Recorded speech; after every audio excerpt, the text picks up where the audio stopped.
it's Rachel, and in this video, I'm going to talk to you about natural remedies for seasickness. Now, why am I making this video? In my career thus far as a working musician, my very varied and colorful career, one of the many gigs that I've done through the years is a gig on a cruise ship, where I have lived in a cabin, of varying size and on varying decks. What better than to film a video on effective natural remedies for seasickness with a porthole in the back and Costa Rica in the distance. I've taken Dramamine maybe once in my 2-year stint doing cruise gigs.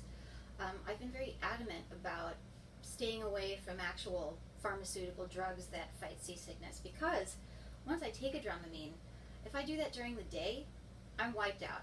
And my performances are at night, and if I'm wiped out during the day, I'm definitely not going to have enough energy at night to do the performances that I need to do. You'll see a lot of people walking around the ship with the patch, which it's not a nicotine patch. It goes behind your ear and at this pressure point right here. And so it's like continuously giving the person meds to help fight seasickness, but man, if I did that, it would knock me out. I have suffered from mild seasickness, and with a couple of natural remedies that I researched, I really have been able to prevent feeling any worse. I've never barfed on a ship unless I drank too much on New Year's Eve. Speaking of New Year's Eve, just this past New Year's Eve, you may have seen in national and international news that there was a cruise ship that sailed right through the eastern cyclone bomb that was off the eastern coast of the United States. I'm not going to name any names, but I was on that ship. It was day after day after day of extreme discomfort. I never threw up, but plenty of people were. There were elevators all across the ship that were shut down because people had barfed in them and they had to be cleaned. So I'm going to share with you the natural remedies for seasickness that have helped me, and they just might help you. First up, sea bands. You may have seen these at Walmart. That's where I got these. I know that you can get them on Amazon.com. It may just look like a little exercise wristband, which it kind of is, but on the inside we've got this plastic raised dot which puts pressure on your P6 pressure point right here on your wrist. Sometimes right when I get on a ship at the beginning of my contract and the ship starts to move, I start to feel just a little uneasy, and you know what I do? I immediately put on these sea bands, and they really work. I really do feel better pretty quickly. Sea bands aren't only recommended for seasickness. They're suggested for pregnant people if you're feeling nausea. They're suggested for chemotherapy patients who are experiencing nausea.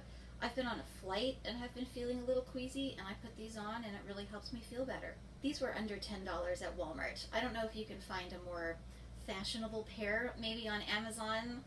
I know you can get these kind of, elastic plain ones on Amazon. This is kind of the gray color. I know they come in black. They might come in other colors too. You put one on each wrist and you are ready to go. Next up, essential oils. This is as hippie as we're going to get today. In the research I did, tea tree oil kept coming up over and over again as a method for combating seasickness. So what I do with tea tree oil, I take out a drop or few, and I actually put it right here on this pressure point behind my ear where the pharmaceutical patch would go. And then I just have this, waft of tea tree oil kind of coming at my face. Of course, you're also welcome to just take a good inhale. Also, sometimes I put some drops at my temples, so just my whole face is surrounded by seasickness combating smells. Lavender is also a big one for fighting seasickness. This is one, I think I had lavender and tea tree oil in my collection already. I do the same with the lavender. I put it on behind my ears, at my temples. I just take a big inhale too. Ginger, of course, is also recommended for fighting nausea and queasiness. I've never personally used that on a ship, but it's certainly something to try. So if you have the opportunity to take a cruise but are kind of unsure about it because you're afraid you might experience some seasickness, I would recommend first resorting to these natural remedies before you go running to the doctor. I've really found them to be effective, and they make the slightly rougher days at sea go by a lot easier. Thanks for watching this video. Make sure you watch some of my other videos that are on my channel, and you visit www.rachelsolo.com.